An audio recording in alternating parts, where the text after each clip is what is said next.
విలేకరుల మిత్రులందరూ కూడా నమస్కారాలు. రాష్ట్రంలో మనంతా చూస్తూ ఉన్నాం, ఎన్నికల వేడి రగులుకుంది. అధికార పక్షం దురాగతాలు రోజు రోజుకు రెచ్చిమిడుతూ ఉంటే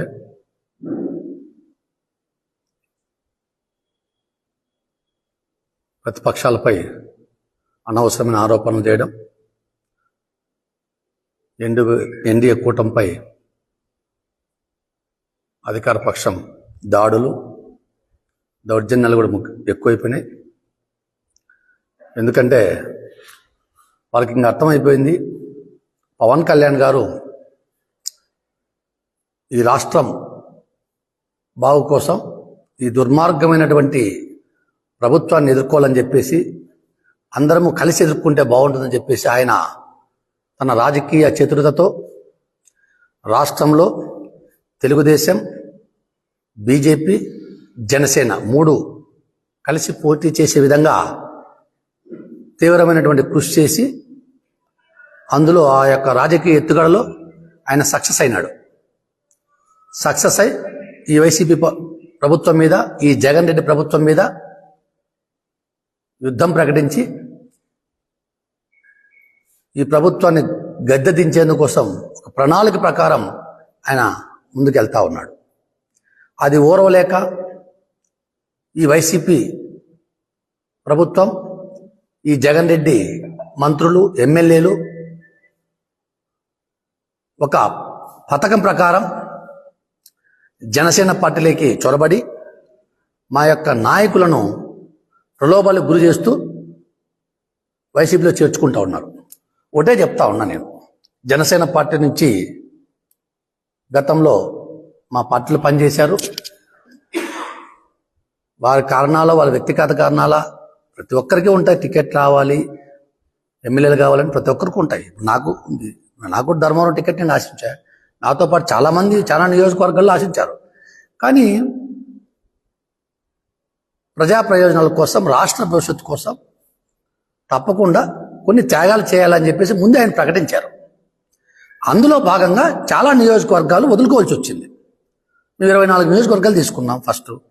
కానీ మళ్ళీ మనం బీజేపీని కలుపుకోవాలి, ఎందుకంటే కేంద్రం యొక్క మనకు ఆశీస్సులు కావాలి. ఈ ప్రభుత్వాన్ని దుర్మార్గమైనటువంటి జగన్ రెడ్డిని ఎదుర్కోవాలంటే ఖచ్చితంగా బీజేపీ ఆశీస్సులు మనకు కావాలి అని చెప్పేసి, బీజేపీ యొక్క ఆశీస్సుల కోసం కూటమి గట్టిగా పగడ్బందీగా నిర్మించేందుకోసం మళ్ళీ కూడా 3 సీట్లు మేము వదులుకోవాల్సి వచ్చింది. అది ప్రతి ఒక్కరం కూడా మంచి హృదయంతో ఆలోచన చేసి రాష్ట్ర భవిష్యత్తు కోసం కొన్ని నిర్ణయాలు తీసుకుంటారు అధ్యక్షుల వారు. ఎందుకంటే ఆయన కొన్ని నిర్ణయాలు తీసుకోక తప్ప తీసుకున్నారు. దాన్ని అంతా కూడా పెద్ద మనసుతో ఆలోచన చేయాలి. వైసీపీలోకి వెళ్ళి ఇప్పుడు నిన్నటిదాకా పవన్ కళ్యాణ్ గారు మాకు దేవుడు అది అని చెప్పేసి వెంటనే వైసీపీలోకి పోతానే ఆయన మీద లేనిపోయిన అభాండాలు వేయడం, పవన్ కళ్యాణ్ గారిని కించపరిచే విధంగా మాట్లాడడం మంచిది కాదని చెప్పేసి మా పాత మిత్రులకు, అంటే నిన్నటి వరకు జనసేనలో పనిచేసి ఇప్పుడు వైసీపీలో పోతానే మాట్లాడే పాత మిత్రులకు నేను తెలియజేస్తా ఉన్నాను. ఎందుకంటే మంచిది కాదు. నిన్నటిదాకా మీరు పనిచేశారు, టికెట్ రానంత మాత్రాన ప్రతి మనిషికి బాధ ఉంటుంది కాదని చెప్పి, అంతేగాని పోయి నోటుకు వచ్చిన మాటలు మీకు ఏదో మీ జగన్ రెడ్డి వాళ్ళు వైసీపీ వాళ్ళు స్క్రిప్ట్ రాస్తే ఆ స్క్రిప్ట్ని పట్టుకొని పవన్ కళ్యాణ్ గారిని విమర్శించడం మంచిది కాదని చెప్పేసి నేను హితో పలుకుతా ఉన్నా. అదేవిధంగా రాష్ట్ర వ్యాప్తంగా ఒకటే చెప్తా ఉన్నాం, వైసీపీ ప్రభుత్వం, ఈ జగన్ రెడ్డి ఈ వచ్చే ఎన్నికల్లో సింగిల్ డిజిట్ పడిపోతా ఉన్నాడు. Single digit, YSR party single digit కూడా గెలవలేని పరిస్థితి ఉంది. సింగిల్ డిజిట్ అంటే తెలుసు, అంటే 10 లోపల వాళ్ళు గెలుస్తారు తప్ప ఆ 10 లోపల గెలిచేవాళ్ళు కూడా రౌడీజం చేసు, దౌర్జన్యాలు చేసు, డబ్బులు పంచు గెలిచేవాళ్ళు, కానీ వాళ్ళు కూడా ప్రజాదరణతో గెలిచే పరిస్థితి లేదు. సింగిల్ డిజిట్ పడిపోతా ఉంది వైఎస్ఆర్ పార్టీ.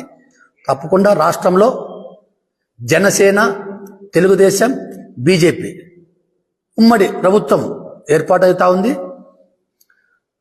అనంతపురం జిల్లాలో, ముఖ్యంగా ఉమ్మడి అనంతపురం జిల్లాలో మా కూటమి 14 సీట్లు గెలుస్తూ ఉన్నాం. నేను కూడా రేపటి నుంచినే జిల్లా వ్యాప్తంగా కూడా పర్యటించి తప్పకుండా 14 జిల్లాల్లోనూ 14 నియోజకవర్గాల్లోనూ మా జనసేన కార్యకర్తలను, నాయకులను ఉత్తేజపరిచి 14 సీట్లు గెలిచే విధంగా తెలుగుదేశం అభ్యర్థులకు అయితేనేమి, అంటే మిత్రపక్ష అభ్యర్థులకు వారి యొక్క విజయాన్ని కృషి చేయాలని చెప్పేసి అందరినీ కూడా సమాయత్తం చేస్తాం. అదేవిధంగా రాయలసీమ వ్యాప్తంగా ఉన్నటువంటి ఎక్కడైతే ఇబ్బంది ఉందో, ఎక్కడైతే మా జనసేన పార్టీ బలమైనటువంటి క్యాడర్ ఉందో ఆ నియోజకవర్గాలన్నిటికీ రాయలసీమ వ్యాప్తంగా పర్యటిస్తాం. ఎందుకంటే ఇంకా మనకు నెల రోజులు టైం ఉంది. పర్యటించే కూడా మంచి చాలా అవకాశాలు ఉన్నాయి కాబట్టి రాయలసీమ వ్యాప్తంగా మా జనసేన అభ్యర్థుల కోసం, అదేవిధంగా మా యొక్క కూటమి అభ్యర్థుల కోసం ఎక్కడెక్కడ అవసరమైతే రాయలసీమ వ్యాప్తంగా అన్ని నియోజకవర్గాల్లో పర్యటిస్తాం. ఎందుకంటే పవన్ కళ్యాణ్ గారి ధ్యేయమే మా అందరి ధ్యేయం. తప్పకుండా నా బాధ్యత, నేను రాష్ట్ర ప్రధాన కార్యదర్శిగా నాకు మంచి హోదా కల్పించారు. ఎందుకంటే నాగబాబు గారితో సమానంగా నాకు హోదా అంటే ఆయన సోదరునితో సమానంగా నాకు హోదా కల్పించారు. తప్పకుండా నేను ఆయన యొక్క నిర్ణయాలకు కట్టుబడవలసిన అవసరం ఎంతైనా ఉంది.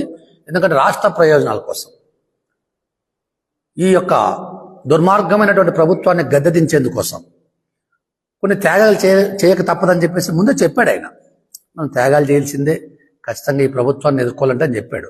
ఆ త్యాగాల్లో భాగంగా ఎంతో మందికి నష్టం జరుగుతుంది. భారత మామూలు కామన్ ఇది. ఎక్కడైనా ఏ పార్టీలో అయినా ఏ యొక్క సమాజంలో టికెట్ రాకుండా ప్రతి ఒక్కరికి ఉంటుంది. అంత మాత్రాన ఎవరు అధైర్యపడవలసిన అవసరం లేదు. మాకు కూడా ఉంది. అనంతపురం జిల్లాలో ఒక 2 సీట్లు ఇచ్చింటే బాగుండు అనేది మా ఒపీనియన్. ఎందుకంటే బాగా ఓట్లు ట్రాన్స్ఫర్ ఈజీగా అయ్యే పరిస్థితి ఉండదు కాబట్టి. ఇప్పుడు రాప్తాడు ఉంది, గట్టి పోటీ ఉంటుంది. చాలా నియోజకవర్గాల్లో గట్టి పోటీలు ఉంటాయి. గట్టి పోటీ ఉండే నియోజకవర్గాల్లో ఓటు ట్రాన్స్ఫర్ కావాలంటే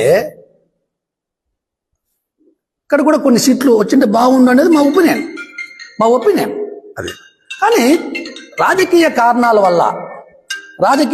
వల్ల అంటే ఈ యొక్క వైసీపీ ప్రభుత్వం ఎదుర్కోవడంలో కొన్ని సీట్లు మనం త్యాగాలు చేయక తప్పదు. ఇటువంటి పరిస్థితుల్లో తప్పకుండా ఈ రాష్ట్ర భవిష్యత్తు కోసం ఆయన త్యాగం చేశాడు. దాన్ని మేము ఆహ్వానిస్తూ ఉన్నాం. మాకు ఆశ ఉంది అనంతపురం జిల్లాలో 2-3 సీట్లు అంటే బాగుండేది అని. ఎందుకంటే గట్టిగా అనంతపురం, రాయలసీమలో బలంగా జనసేన పార్టీ ఉండేటువంటి జిల్లాలో, రాయలసీమ 4 జిల్లాలో అనంతపురం జిల్లా ముఖ్యంగా ఉంటుంది. ఇక్కడ కొన్ని నియోజకవర్గాలు బలంగా పోటీ ఉంటుంది, నాకు తెలుసు. ఆ నియోజకవర్గాల్లో 14 నియోజకవర్గాలు గెలవాలనుకున్నప్పుడు, ఓట్లు ట్రాన్స్ఫర్ కావాలనుకున్నప్పుడు ఖచ్చితంగా ఇక్కడ మాకు కొన్ని సీట్లు అంటే పడదు. కానీ ఎక్కడ మేము నిరుత్సాహపడలే. డెఫినెట్గా మేము అన్ని నియోజకవర్గాలు పర్యటిస్తాం. మా యొక్క జనసేన శ్రేణులకి పరిస్థితులు తెలియజేస్తాం. ఈ విధమైన పరిస్థితుల్లో త్యాగాలు చేయాల్సి వచ్చింది పవన్ కళ్యాణ్ గారు. ఆయన మన నాయకుడు. ఆయన ఏమి చేసినా ఈ రాష్ట్ర భవిష్యత్తు కోసం, యువత కోసం, ప్రజల కోసం, ఈ దుర్మార్గమైన జగన్ రెడ్డిని ఎదుర్కొనేందుకోసం త్యాగాలు చేశాడు. అవంతా కూడా మనం మంచి మనసుతో అర్థం చేసుకొని అనంతపురం జిల్లాలో ముఖ్యంగా 14 నియోజకవర్గాల్లో మనం గెలిచే విధంగా కృషి చేయాలని చెప్పేసి వాళ్ళకు కూడా మేము అందరికీ కూడా రిక్వెస్ట్ చేస్తాం. మా కార్యకర్తలకు, మా నాయకులకు అందరికి చేస్తాం. ఖచ్చితంగా మా మిత్రపక్షాలతో కలిసి అనంతపురం జిల్లాలో, ఉమ్మడి అనంతపురం జిల్లాలో 14 నియోజకవర్గాల్లో ఖచ్చితంగా గెలుస్తామని చెప్పేసి తెలియజేస్తా ఉన్నాం. అదేవిధంగా రాయలసీమ వ్యాప్తంగా కూడా పర్యటిస్తాం. రాయలసీమలో ఎక్కడెక్కడైతే అవసరం ఉందో, ఎక్కడెక్కడైతే మేము వెళ్ళి సర్వీస్ చేయాలో, రాష్ట్ర ప్రధాన కార్యదర్శిగా నా బాధ్యతలు తూచ తప్పకుండా నేను పాటిస్తానని చెప్పేసి మా యొక్క మిత్రపక్షాలకు కూడా తెలియజేస్తా ఉన్నాం. తప్పకుండా ఈ యొక్క రాబోయే రోజుల్లో, 2 నెలల్లో ఈ దుర్మార్గమైన ప్రభుత్వం గద్దె దిగుతుంది. గద్దె దించడమే పవన్ కళ్యాణ్ గారి లక్ష్యం, మా అందరి లక్ష్యం. ఆయన లక్ష్యమే మా అందరి లక్ష్యం. కాబట్టి ఖచ్చితంగా ప్రజలంతా కూడా ధైర్యంగా ఉండండి. ఇంకా ఎందుకంటే పండగ చేసుకునే రోజులు దగ్గరలో ఉన్నాయని చెప్పేసి తెలియజేస్తా ఉన్నాం.